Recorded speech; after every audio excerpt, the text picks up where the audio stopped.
Halo pemirsa JPR TV dari Sabang sampai Merauke dari Miangas hingga Pulau Rote. Bertemu lagi bersama saya Mona Azhari Nisang dalam program Kominfo Newsroom.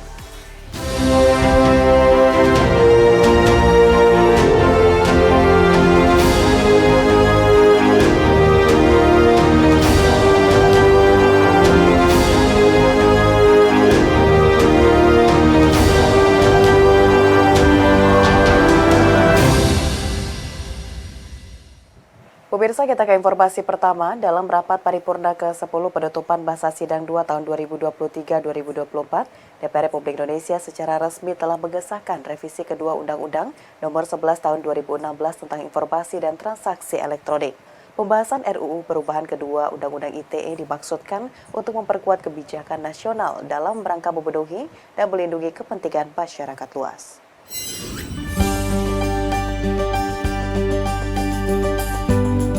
DPR Republik Indonesia secara resmi telah mengesahkan revisi kedua Undang-Undang Nomor 11 Tahun 2016 tentang Informasi dan Transaksi Elektronik dalam rapat paripurna ke-10 penutupan masa sidang 2 tahun 2023 hingga 2024 Selasa 5 Desember 2023. Revisi ini melakukan perubahan pasal atas sejumlah substansi yang telah disetujui di Komisi 1 DPR sebelumnya.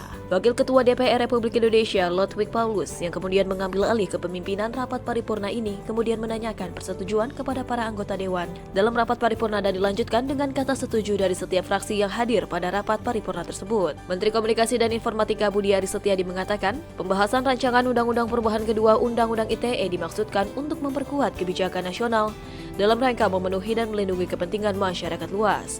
Ia juga menjelaskan, pengaturan dalam rancangan Undang-Undang Perubahan kedua Undang-Undang ITE ini juga merupakan kemajuan dalam hal tata kelola penyelenggaraan sistem dan transaksi elektronik dan harmonisasi ketentuan pidana atau sanksi dengan KUHP nasional. Terdapat 2 poin penting yang dibahas pada revisi kedua Undang-Undang ITE tersebut, di antaranya pengecualian pada pasal karet serta perlindungan anak di ruang digital.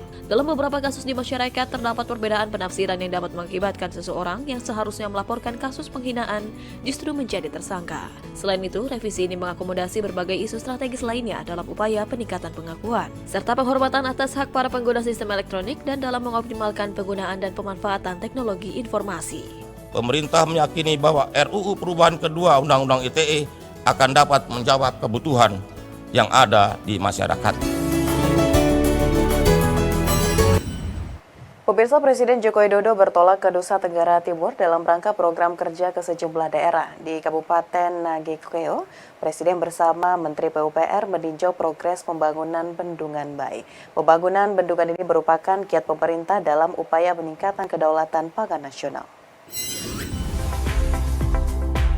Melanjutkan rangkaian kunjungan kerja hari kedua di Provinsi Nusa Tenggara Timur, Presiden Republik Indonesia Joko Widodo bertolak menuju Kabupaten Nagekeo. Presiden bertolak menggunakan helikopter Super Puma TNI Angkatan Udara dari Bandar Udara Komodo bersama dengan rombongan.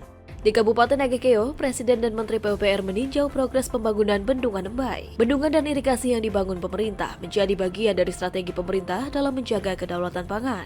Dari bendungan ini diharapkan produksi beras di wilayah tersebut menjadi lebih produktif dan masif. Pembangunan Bai dimulai sejak akhir tahun dan ditargetkan rampung pada akhir tahun 2024. Nantinya air yang ditampung pada bendungan tersebut akan mengairi ribuan hektar sawah. Bendungan bisa menampung 51 juta meter kubik air dan nantinya akan mengairi 4.200 hektar plus pengembangannya 1.900 hektar. Nanti dengan selesainya Bendungan Bai ini, produksi beras di Kabupaten Nagekeo bisa meningkat sampai 250%. Hingga peningkatannya sudah 2,5 kali lipat. Ya. Berdasarkan data Kementerian Pekerjaan Umum dan Perumahan Rakyat, pemerintahan Presiden Joko Widodo telah menargetkan pembangunan bendungan sebanyak 61 yang dibangun selama 2 periode sejak 2014 hingga 2024. Dari 61 bendungan tersebut, sebanyak 52 bendungan dengan total kapasitas tampung 3.734,09 juta meter kubik memiliki potensi pemanfaatan untuk layanan irigasi. Bendungan tersebut tersebar di 71 daerah irigasi yang terdiri dari 16 daerah irigasi bersumber dari bendungan selesai dan 55 daerah irigasi dari bendungan yang sedang dibangun. Ya, semua pembangunan bendungan plus irigasinya itu memang dalam rangka strategi besar kita ke ketahanan pangan, kedaulatan pangan. Kapolri Jenderal Listio Sigit Prabowo menerima kunjungan resmi Panglima TNI Jenderal Agus Subianto di Mabes Polri. Pertemuan tersebut dalam rangka memperkuat sinergitas TNI Polri untuk mengawal berbagai tugas penting, salah satunya Pemilu Damai 2024.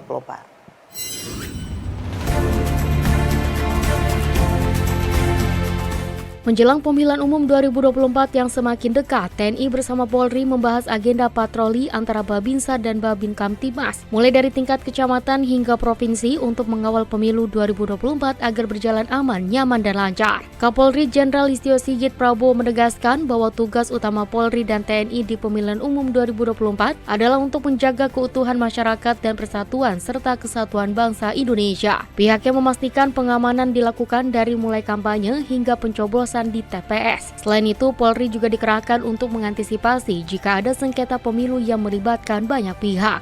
Yang pertama, bagaimana mengawal agar pemilu berjalan dengan aman, lancar, dan damai.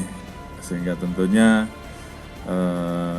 beberapa hal tadi kita bicarakan, karena tentunya di tengah isu masalah ketidaknetralan, namun di sisi lain tentunya Polri bersama TNI harus turun di lapangan. Kemudian pelaksanaan kampanyenya sampai dengan kegiatan di TPS nanti,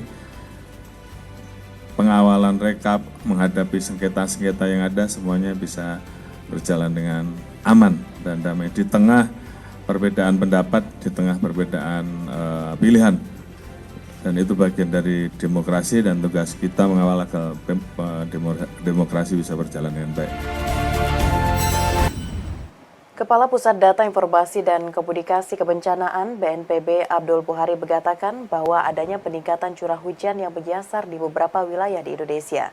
Ia pun meminta pemerintah provinsi untuk memperkuat sosialisasi kepada pemerintah kabupaten kota guna mengantisipasi adanya bencana alam yang terjadi di kemudian hari.